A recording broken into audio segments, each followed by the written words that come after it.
प्यारे बच्चों, कल जो हम लोगों ने अध्ययन किया वार्तेंद्र जी की रचना या प्रेम आखरी, उसी में से यह शीर्षक उनका लिखा हुआ पद जो चौथा है उसका हम अध्ययन करेंगे। वह है व्यापक ब्रह्म सभे थल पूरन है हमहु पहचानती है, पै बिना नंदलाल बिहार सदा हरिचंदन ज्ञान ही ठानती है। तुम ऊधो के ही कहियो उन सो हम और कछु नहीं जानती है। प्रिय प्यारे निहारे प्रिय प्यारे तिहारे निहारे बिना अखिया दुखिया नहीं मानती। प्रस्तुत पद में कवि ने उद्धव गोपियों के पास जो संदेश लेकर आए हुए, किंतु श्री कृष्ण के अनन्य प्रेम में रंगी हुई गोपियां, उन्होंने उद्धव से कहा, आप हमारा यह संदेश श्री कृष्ण से सुना देना। गोपियां कहती हैं कि हम परमात्मा की सर्वव्यापकता को के विषय में अच्छी तरह से जानती और पहचानती हूँ।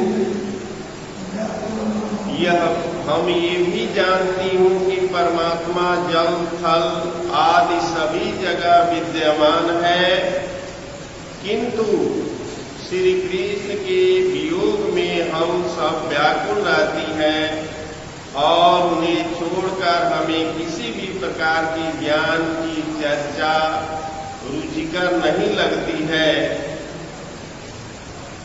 तुम ऊधो यही पै बिना नंदलाल बिहाल सदा हरिचंदन ज्ञान ही ठानती है। तुम ऊधो यही कहियो उन सो हम और कछु नहीं जानती है। अर्थात हम तुम्हारे ज्ञान मार्ग को कोई महत्व नहीं देती है। हमारा हृदय श्री कृष्ण के अतिरिक्त कहीं नहीं लगता।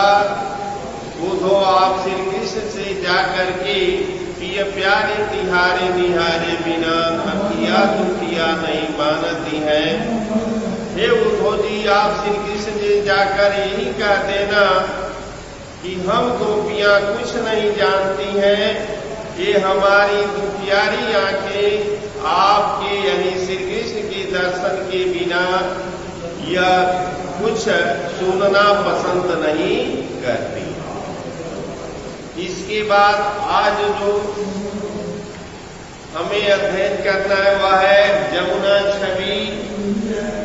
उसमें वार्तेंद्र जी ने यह पद लिखा है, तरनी तनुजा तट तमाल तरवर बहु छाए, झूके कूल सो जल परसन हित मनहु सुहाए। दो मुकुर में लखत उझक सब निज निज शोभा, कै प्रणवत जल जानि परम पावन फल लोभा।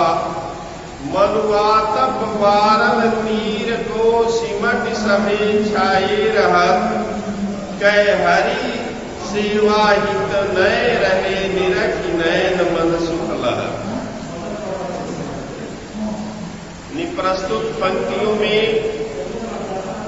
जमुना की शोभा का वर्णन करते हुए कवि वार्तेंद्र जी कहते हैं कि गोपियां जमुना की छवि का वर्णन करती हुई कह रही हैं कि जमुना तट पर तमाल के वृक्ष सुंदर वृक्ष किनारे की ओर झुके हुए ऐसे सुशोभित हो रहे हैं मानो वे जल का स्पर्श करने के लिए झुके हुए, अथवा ऐसा प्रतीत हो रहा है कि वे जल रूपी दर्पण में झुक झुक करके अपनी अपनी शोभा को देख रहे हो, अथवा जल को देखकर परम पवित्र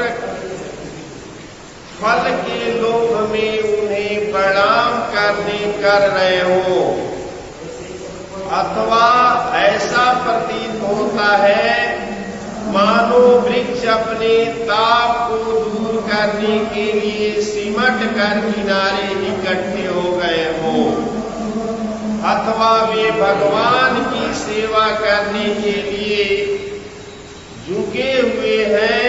इन तमाल वृक्षों को देखते ही हमारा मन और हमारी आंखें सुख से परिपूर्ण हो जाती है।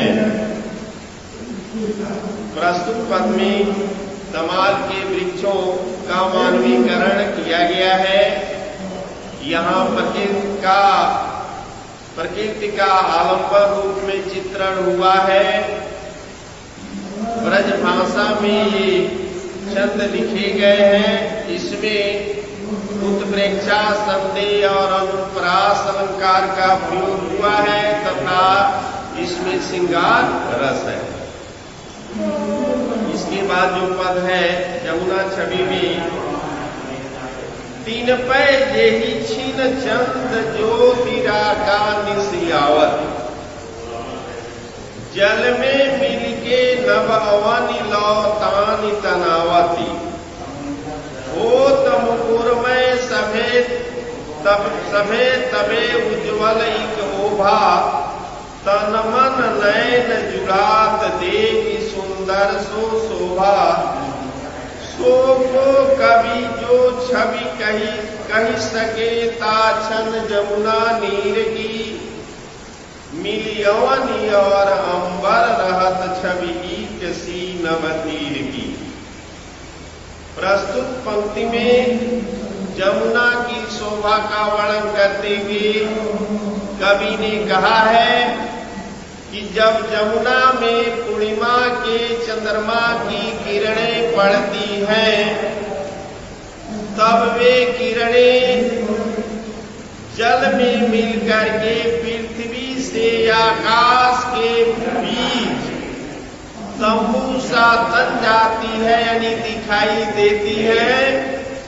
रात्रि में चंद्रमा की उन किरणों का उज्ज्वल प्रकाश यमुना जल में दर्पण के समान प्रतीत होता है।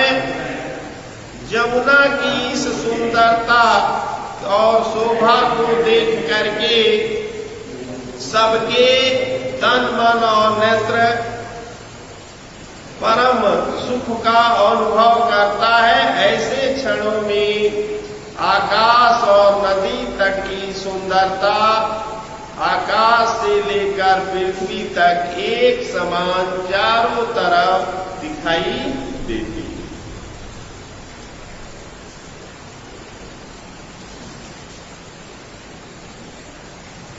आज हमने जो अध्ययन किया, इसके बाद अगला पद कल हम अध्ययन करेंगे।